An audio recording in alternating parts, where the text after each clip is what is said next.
किसी ने पूछा फिर हम एक लोटा जल चढ़ाते हैं तो उसका फल क्या मिलता है? तो शिव महापुराण की विद्येश्वर संहिता कहती है, जब हम कर्म करते करते करते करते एक लोटा जल चढ़ाना प्रारंभ करते हैं तो हमारे उस कर्म का फल ये मिलता है कि हमारे लिए रास्ते खुलते चले जाते हैं और हम अपनी मंजिल पर पहुंच जाते हैं।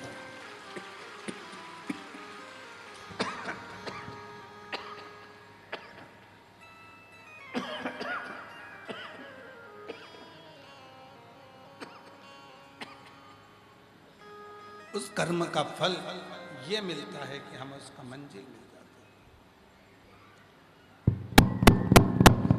कर्म का फल ये मिलता है कि हम अपनी मंजिल तक पहुंच जाते हैं। कर्म करो और कर्म के करते करते एक लोटा जल भगवान शिव को समर्पित करते चलो। भगवान शंकर को एक लोटा जल समर्पित करते चलो, वो हमें मार्ग देगा, मंजिल तक पहुंचा देगा। देखिए यहां बहुत सारी मेरी जीजियां बैठी हैं जिनकी मांग में सिंदूर भरा हुआ है। यहां बहुत सारी मेरी बहनें बैठी हुई हैं जिनके माथे पर बिंदी लगी हुई है। यहां बहुत सारी मेरी जीजियां बैठी हैं जिनके गले में मंगलसूत्र पड़ा है। मांग में सिंदूर, गले में मंगलसूत्र, माथे पर बिंदी, और वो मांग का सिंदूर, माथे की बिंदी, गले का मंगलसूत्र पहनकर वो मेरी जीजी अगर बाजार में चली जाती है, मार्ग में चली जाती है, तो किसी व्यक्ति की हिम्मत नहीं होती कि उसको निगाह उठाकर देख ले, क्योंकि उसको लगता है कि इसका पति है, इसका पति है। कहीं आसपास में इसका पति होगा, इसका पति इसके साथ आया होगा, वो आसपास में इसके साथ घूम रहा है।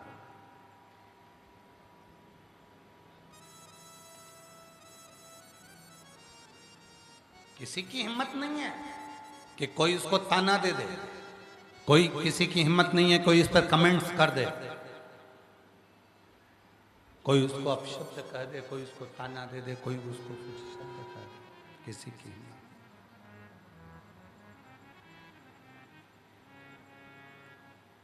मांग का सिंदूर,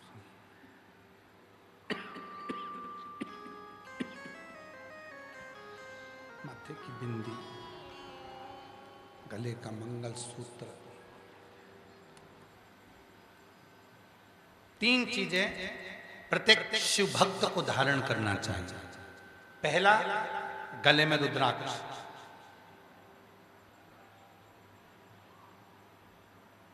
दूसरा, भगवान शंकर को जल चढ़ाकर उस जल का आचमन, उस जल का आचमन करना। कायिक, वाचिक और मानसिक तीन पाप समाप्त हो जाते हैं। कायिक भी हो गए, वाचिक भी हो गए, मानसिक भी हो गए, तीन पाप समाप्त हो गए। पहला है गले का रुद्राक्ष धारण करना। दूसरे नंबर पर है शिव जी को जल चढ़ाकर उसका आचमन करना। तीसरे नंबर पर भगवान शंकर पर चढ़ी हुई भस्म को, शिवजी पे चढ़े हुए चंदन को, शंकर भगवान पे चढ़े हुए भस्म को अपने मस्तक पर धारण कर।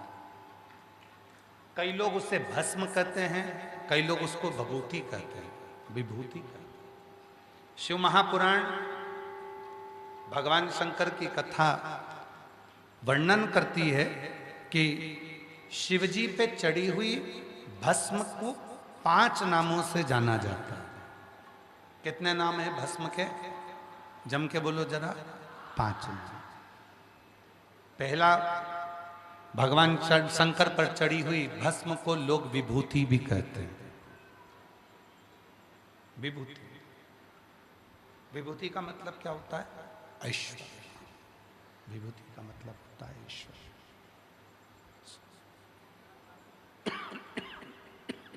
शिव जी पे चढ़ी हुई भस्म को लोग विभूति कहते हैं, ऐश्वर्य उसको कहा जाता है, उसको लोग ऐश्वर्य कहते हैं।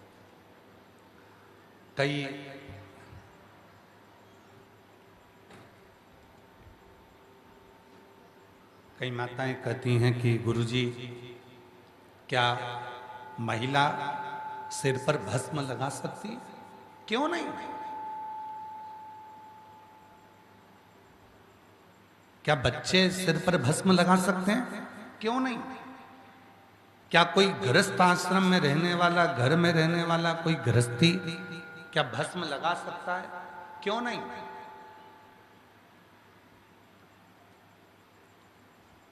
भस्म को विभूति भी कहते हैं। विभूति का मतलब होता है ऐश्वर्य।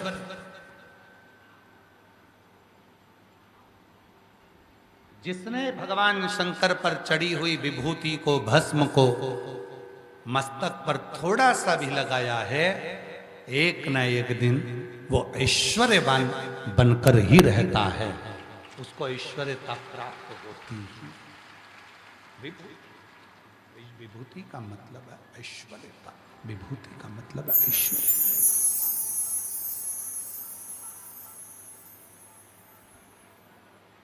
उसको ऐश्वर्य प्राप्त हो जाता है। भस्म के 5 नाम हैं। पहले नंबर पर है विभूति, मतलब ऐश्वर्य देने वाले। दूसरे नंबर पर है भसित। जम के बोलो, क्या नाम है? भसित। भस्म का दूसरा नाम है भसित। भसित का मतलब है जो केवल शिव को मानता है, और जो शिव को मानता है, शिव उसकी मानता है।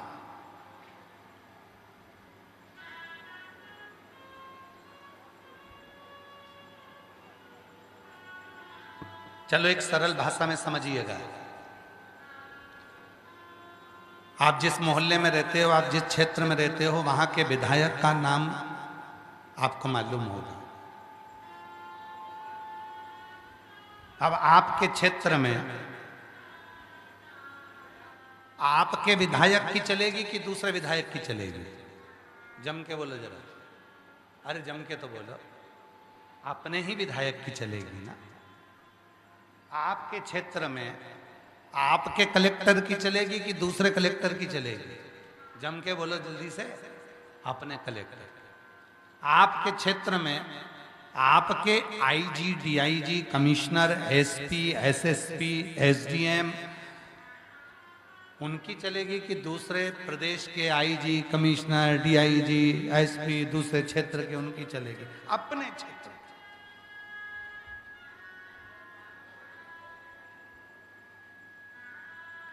इसलिए भस्म का एक नाम है भसित। भसित का मतलब है कि जिसने मस्तक पर थोड़ी सी भी भस्म लगा ली है, भस्म का एक नाम है भसित, मतलब जिसने थोड़ी सी भी भस्म को धारण कर लिया है, अब उसके ऊपर किसी की नहीं चलेगी, चलेगी तो केवल देव अधिदेव महादेव की चलेगी। भसित किसी दूसरे की नहीं चलती, किसी दूसरे की नहीं चलती, चलेगी तो केवल शिव की चलेगी। भगवान शंकर की, योग हरदानी की, त्रिकालदर्शी की, कैलाशी अविनाशी की ही चलती, फिर वहां किसी दूसरे की नहीं चलती, किसी दूसरे की नहीं चलती। 5 नाम है भस्म के। पहले नंबर पर है विभूति, ऐश्वर्य देने वाली। दूसरे नंबर पर है भसित, मतलब उसने लगा लिया मस्तक पर, उसके ऊपर जिसकी भी चलेगी तो शिव की चलेगी और किसी की नहीं चलेगी। उसके ऊपर ना लोग कहते हैं इसको मंगल लग गया, लोग कहते हैं इसको राहु लग गया, इसको शनि लग गया, इसको केतु लग गया, इसको ये लग गया, इसको कहीं कोई कहता है कि इसको हवा लग गई, कोई ने कह दिया इसको भूत लग गया, कोई ने कह दिया इसको प्रेत लग गया, कोई ने कह दिया इसके ऊपर टोना कर दिया, कोई ने कह दिया इसके ऊपर टोटका कर दिया, किसी ने कह दिया इसके ऊपर बंधन कर दिया। शिव महापुराण की कथा कहती है जिसके मस्तक पर शंकर पर चढ़ी हुई भस्म लग जाती है, भस्म का एक नाम है भसित, और वो भस्म जब भसित के रूप में लग जाती है तो उस पे ना टोना लगता है, ना टोटका लगता है, ना कोई बंधन होता है, ना मंगल लगता है, ना शनि लगता है, ना राहु लगता है, ना केतु लगता है। उस पर केवल एक भस्मधारी भगवान शंकर का आशीर्वाद ही लगता है, इसके सिवा कुछ नहीं लगता। वो भसित है, वो भसित। तो भस्म के नाम 5 हैं। पहले नंबर पर जम के बोलो, जम के आवाज नहीं है, विभूति, जम के बोलो विभूति। दूसरे नंबर पर भसित, तीसरे नंबर पर भस्म। भस्म का मतलब होता है कि शिवजी पे चढ़ी हुई भस्म जैसे हमने अपने मस्तक पर लगाई और हमारी जिंदगी के जितने भी पाप हैं, जितने भी बेकार कर्म हैं, हमारी जिंदगी के जितने भी बेकार कर्म हैं, वो सब भस्म लगाते से ही भस्म हो जाए। वो हमारे पाप, हमारे बेकार कर्म जलकर भस्म हो जाए। वो भस्म तीसरे नंबर,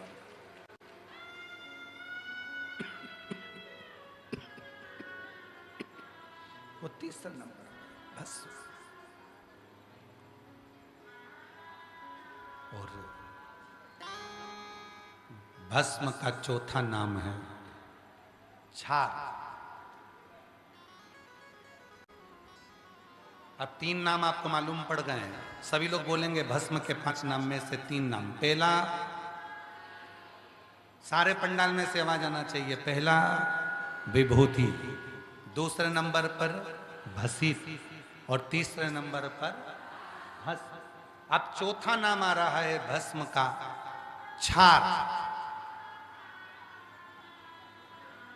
भस्म का चौथा नाम है छार।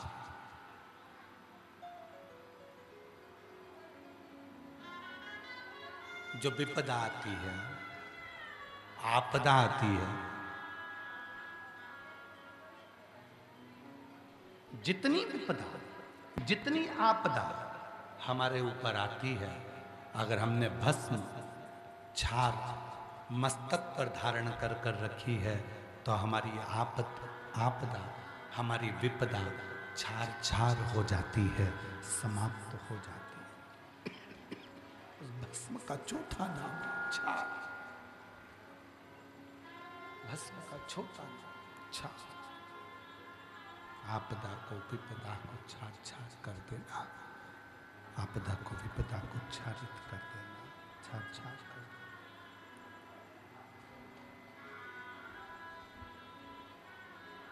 चौथा नाम छार। फिर से बोलेंगे 4 नाम। पहला, दूसरा भसित, तीसरा भस्म, चौथा छार। मस्तक पर भस्म आई तो उसका चौथा नाम है छार। हमारी आपदा को, हमारी विपदा को, हमारे आने वाली परेशानियों को, हमारे आने वाली बीमारी को, हमारे आने वाले रोग को, हमारी आने वाली तकलीफ को पहले ही वो छार छार कर दे, उसका नाम है भस्म, जिसको हम छार भी कहते हैं। और भस्म का चौथा नाम है, भस्म को 5वें नाम से पुकारते हैं। चौथा नाम छार हो गया, 5वां नाम है भस्म का रक्षा।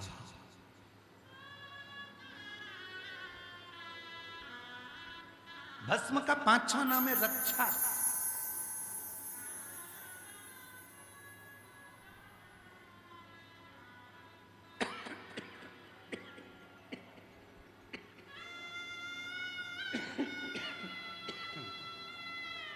रक्षा, ये भस्म का पांचवा नाम है रक्षा। ये हमारी परिवार में, कुटुंब में, रिश्तों में, नातों में, अपनों में, दुनिया की दृष्टि से, दुनिया के क्लेशों से, दुनिया की नजर से हमारी रक्षा करती है। बस इसीलिए शिव महापुराण के उमा संहिता में आता है, भगवान शिव पार्वती जी से कहते हैं, पार्वती सुनो, हे जगत जननी, हे पार्वती, मेरे तन पर चढ़ी हुई भस्म पुरुष, स्त्री, बच्चा, बूढ़ा, नाग, किन्नर, गंधर्व, पशु, पक्षी जब अपने ऊपर धारण कर लेता है तो उसकी रक्षा का भार मेरा स्वयं का हो जाता है। स्वयं।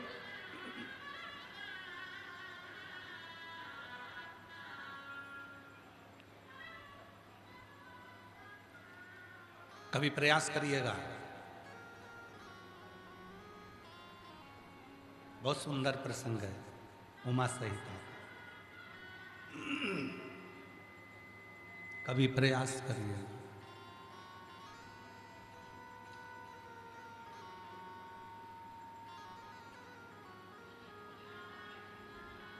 अलोनी गोबरी क्या बोलते हैं इधर झारखंड में, हमको नहीं मालूम, तो आप लोग बताने का प्रयास करिएगा। हमारे यहाँ गाय गोबर करती है और वो गोबर पड़े पड़े सूख जाता है, उसको कहते हैं हमारे यहाँ, उसको कंडा नहीं कहते। कंडे का मतलब होता है गाय ने गोबर करा, उसको ले जाकर थापा, उसको छप फैलाया, गोल बनाया, वो कंडा हो गया। इधर कंडा कहते हैं क्या?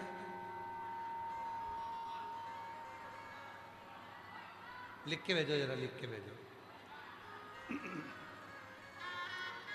विवेक जी लिख के भेजो जरा।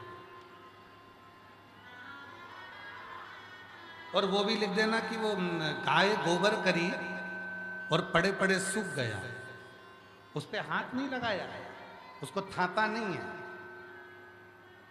उसको थापा नहीं गया, उसको हाथ नहीं लगाया, वो सूख गया और उसको तुम उठा कर लिया। लाओ जरा, लाओ दे तो।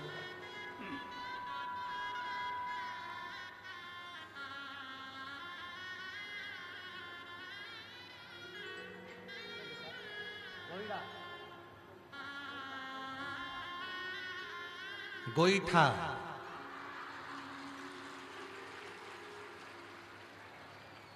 मतलब ये गाय ने जो गोबर करा और उसको थाप कर बनाया, उसको गोईठा कहते हैं, ठीक है, झारखंड में, ठीक है।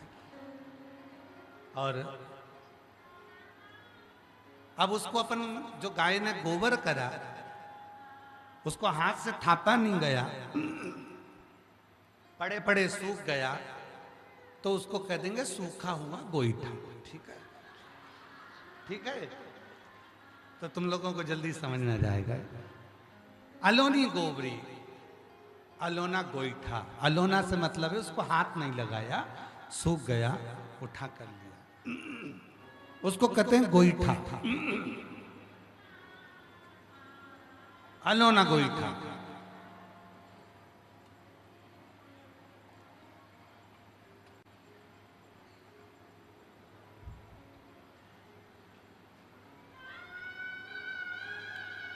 उसको लाए, गाय ने जो गोबर करा है और उस गोबर को हाथ नहीं लगाया है, सूखा हुआ है, लेकर आ गए अलोना गोईठा और उसको जलाया, थोड़ा सा घी डालकर उसको जला लिया, जलाकर उसकी जो भस्म बनी, उस भस्म को कपड़े से छानो और कपड़े से छानने के बाद फिर वापिस छानो, फिर वापिस छानो, 11 बार उस भस्म को पंचाक्षर मंत्र बोलकर नमः शिवाय, षडाक्षर मंत्र बोलकर ओम नमः शिवाय उस भस्म को छान, नमः शिवाय, ओम नमः शिवाय, नमः शिवाय, ओम नमः शिवाय बोलकर उसको छान लिया। और छानने के बाद उस छनी हुई भस्म को शिव पर समर्पित कर कर उसको डब्बी में उठाकर रख लीजिए। प्रैक्टिकल जरूर करना, कहीं सियोर वाला बाबा झूठ तो नहीं बोल के जा रहा है, इसलिए प्रैक्टिकल करके पत्र लिखकर भेजना कि सही है कि गलत है। उमा संहिता में शिव महापुराण में वेद व्यास जी वर्णन करते हैं, भस्म को रक्षा कहते हैं, और जो शिव पर चढ़ी हुई भस्म को मस्तक पर, कंठ पर लगा लेता है, धारण कर लेता है, उससे रोग, बड़ी बीमारी उससे धीरे धीरे छार छार होकर दूर होने लगती है, उसकी रक्षा होने लगती है।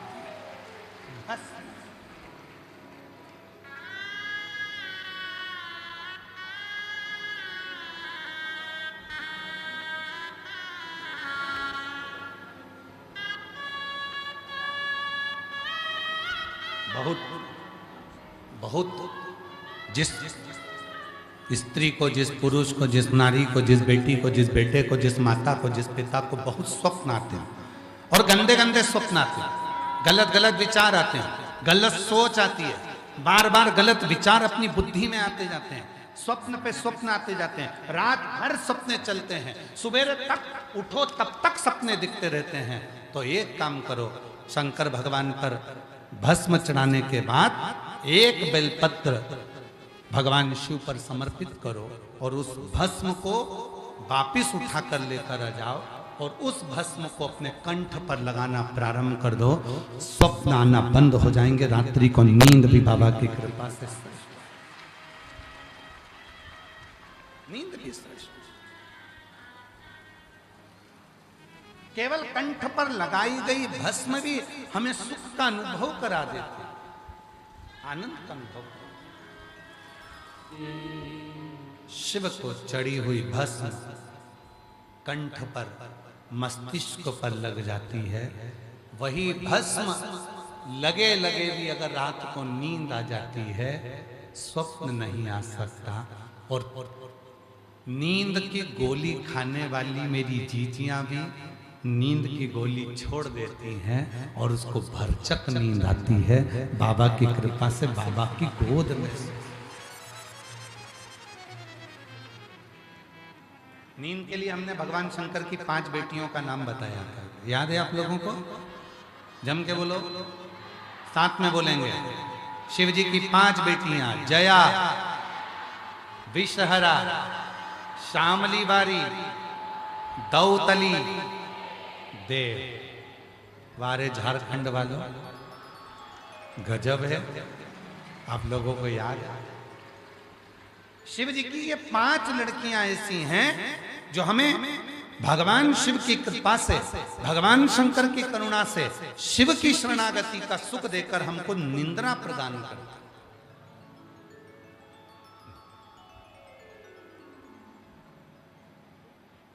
बेचैनी हो, नींद नहीं आए, शिव जी की इन 5 बेटियों का नाम जया, विषहरा, श्यामली बारी, दौतली, देव, 5 बेटियों का नाम लीजिए और जल का आचमन कर कर विश्राम कर।